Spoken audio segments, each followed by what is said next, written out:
नमस्कार दोस्तों, स्वागत है आपका वेदांतम टीवी में। आज हम बात करेंगे आठवें भाव के बारे में। आठवें भाव का क्या महत्व है, चलिए शुरुआत करते हैं। नमस्कार सर, स्वागत है आपका हमारे चैनल पर। नमस्कार जी, नमस्कार। सर, सबसे पहले आप ये बताइए कि कुंडली में आठवें भाव का महत्व क्या होता है। देखिए, आठवां भाव कुंडली का हमारा जनरली जो परसेप्शन है, जनरली जो लोगों को मालूम है, वो छुपाव का भाव है, आयु का भाव है।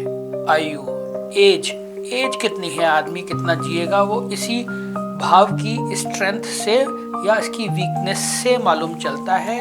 तो सबसे प्राइम इम्पोर्टेंस तो एज की है इसकी। इसके अलावा जो ये भाव दिखाता है वो दिखाता है हमारा फाइनेंशियल गेन, पार्टनर्स का। पार्टनर्स आपके स्पाउस भी हो सकते हैं, बिजनेस पार्टनर्स भी हो सकते हैं। इसके अलावा ये हमारा जो रिसर्च डूइंग एबिलिटीज है, या हम कितना ज़्यादा डीप में जाके सोच सकते हैं, रिसर्च कर सकते हैं, कितनी ब्रेनस्टॉर्मिंग कर सकते हैं। और इसके अलावा अगर हमने बहुत सारी चीज़ें ऐसी सीखनी हैं जो कि किसी को नहीं मालूम, वो भी आठवां भाव ही बताता है। कहा यह जाता है आठवां भाव सीक्रेसी का भाव है, यानी कि जो भी छुपा हुआ है वो आठवां भाव दिखाएगा। It could be your relationships, it could be your friends, it could be your finance, it could be anything related to secrecy in your life. आयु इसीलिए सीक्रेट होती है, इसीलिए सबसे इंपॉर्टेंट आठवां भाव हमारा आयु को दर्शाता है। जैसे कि सर अभी आपने बताया कि जो आठवां भाव है वो सीक्रेसी का भाव है, तो मेरा प्रश्न ये रहेगा कि इस भाव से पैसा जो है वो कैसे आता है।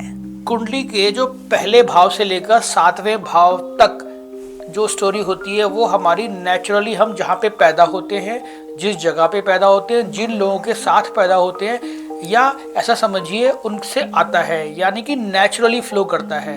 हमको उसके अंदर कोई लेबर नहीं करनी पड़ती। जैसा कि आपका सेल्फ आपके कुंडली से निर्धारण हो जाता है कैसा होता है। दूसरा भाव फैमिली का हो गया, वो भी आपको रेडीमेड मिल जाती है। तीसरा भाव भाई बहन का, वो भी आपको रेडीमेड होते हैं आपके। चौथा भाव माता का, वो भी रेडीमेड होते हैं। इसमें पांचवा भाव आता है जो दोस्त यार का होता है, वो आप अपने आप बनाते हैं, ठीक है। और इसके अलावा छठा भाव है, छठा भाव होता है नौकरी रोजगार का, ठीक है। यहाँ से आदमी की शुरुआत होती है। इसके अलावा जो आठवां भाव है वहाँ से एक्चुअली कर्म का लेना देना शुरू हो जाता है। यहीं से आपका 9वां भाव, 10वां भाव, 11वां भाव और 12वां भाव आते हैं। जैसा कि आपने पूछा कि पैसा कैसे आता है, क्योंकि आप देखिए 7वां भाव जो है हमारा स्पाउस का या बिजनेस पार्टनर का हाउस है, तो वहाँ से जो दूसरा भाव बनता है वो अष्टम भाव बनता है। इसीलिए जो फाइनेंस का लेना देना खास तौर से बिजनेसमैन के लिए वो दूसरा भाव उससे 7वें भाव से दिखाएगा, यानी कि आपका 8वां भाव। बैंक से अगर आपको पैसा चाहिए वो भी 8वां भाव ही दिखा रहा होता है, अष्टम भाव। इसी तरह से अगर ये 8वां भाव आपके 5वें भाव से कनेक्ट हो जाएगा, यानी कि आपके जो नॉलेज है, विजडम है या स्पेकुलेशन है, वो अगर 8वें भाव से कनेक्ट हो जाएगी तो वहाँ से इंसान को छुपा हुआ पैसा देता है।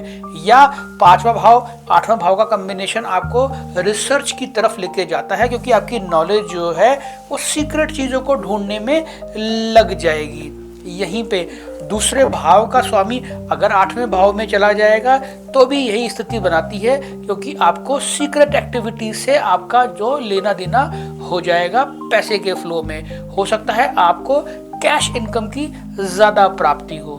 इसी तरह से जिस जिस भाव का भी संबंध बनेगा 8वें भाव से, यानी कि तीसरे, चौथे, 5वें, छठे, 8वें का संबंध या 10वें भाव का 8वें से संबंध बनेगा, तो भी जहाँ जहाँ से इस संबंध बनाएगा 8वें भाव का स्वामी या किसी भाव का स्वामी जो 8वें भाव के स्वामी से संबंध बनाएगा, उसी तरह से आपको ये देखना पड़ेगा कि ये कहाँ से पैसा अर्जित करने की तरफ इशारा कर रहा है। हाँ, लेकिन जिस भाव से भी इस अष्टम भाव के स्वामी का 8वें भाव के स्वामी का एसोसिएशन बनेगा, जो गेन्स वहीं से आएंगे, छुपे हुए गेन्स।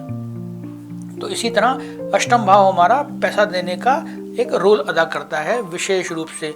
और अगर ये आपका अष्टम भाव जो है कहीं आपके 11वें भाव से कनेक्ट हो जाता है, तो इस केस में इंसान को छुपा हुआ लाभ यानी कि secret gifts, secret favours, secret appreciation बहुत ज़्यादा देखने को मिलती है, जिसका कि आप लोग को अंदाज़ा भी नहीं होगा या आप उसको पकड़ नहीं पाएंगे कि किस क्वांटिटी में उसको ये सब चीज़ें मिल रही हैं। तो इतनी जगह पे ये अष्टम भाव हमारी कुंडली का काम आ सकता है हमारा। जी सर, अगला प्रश्न सर मेरा ये है कि 8वें भाव को अध्यात्म से क्यों जोड़ा जाता है और कैसे जोड़ा जाता है?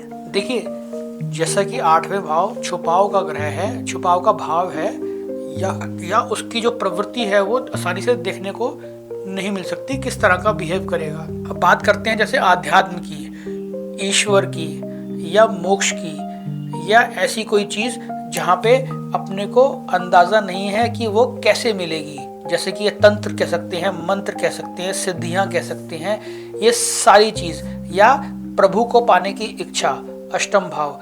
अष्टम भाव से इसीलिए जुड़ के देख सकते हैं आप, क्योंकि ये जो अष्टम भाव है आपसे इन सब चीज़ों को प्राप्त करने के लिए जो रिक्वायर्ड मेहनत है, एक्स्ट्रा लेबर है, एक्स्ट्रा फोकस है, जो इंटेंसिटी चाहिए, जो पावर चाहिए, जो आत्मबल चाहिए, वो अष्टम भाव ही दे सकता है। और छुपी हुई चीज़ें, क्योंकि जैसा कि हमने बात की, आध्यात्म हो गया या ईश्वर की कृपा हो गई या ऐसी चीज़, तंत्र मंत्र ऑकल्ट, सब अष्टम भाव से इसीलिए आता है क्योंकि ये सारी की सारी जो प्राप्तियां हैं वो छुपी हुई है।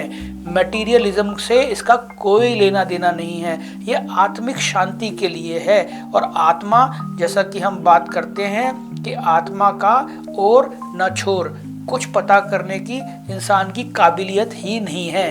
तो इसीलिए अष्टम भाव यहीं से अपने इसी रूप की वजह से आध्यात्म की तरफ लेके जा सकता है, और आदमी या इंसान बहुत एक्स्ट्रा मेहनत भी कर सकता है अगर अष्टम भाव मजबूत है उसका। तो क्योंकि अगर अष्टम भाव मजबूत नहीं होगा तो परसीवरेंस नहीं आएगा, लंबे टाइम तक मेहनत करने की आपकी प्रवृत्ति नहीं आ सकती।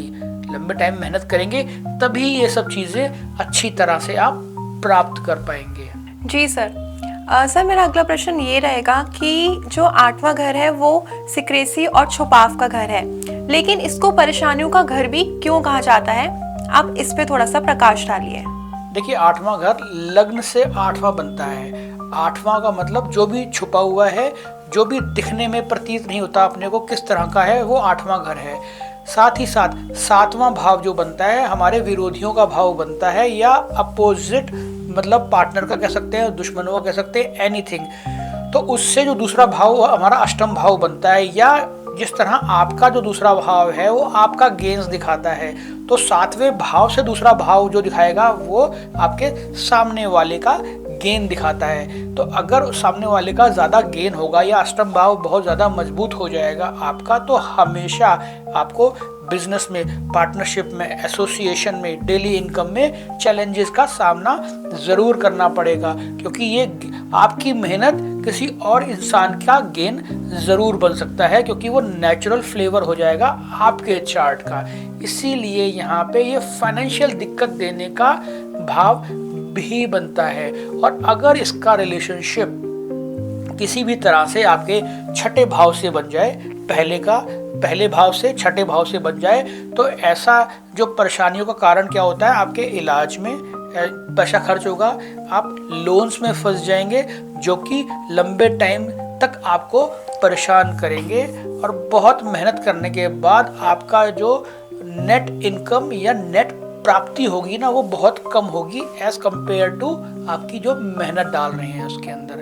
इसीलिए इसका ये आप इस तरह से आप इसको समझ सकते हैं कि ये एक रिजल्ट भी होता है अष्टम भाव का। धन्यवाद सर, आपने बहुत अच्छे से बताया 8वें भाव का क्या महत्व है और ये कैसे अध्यात्म, पैसे और परेशानियों का भाव कहलाता है।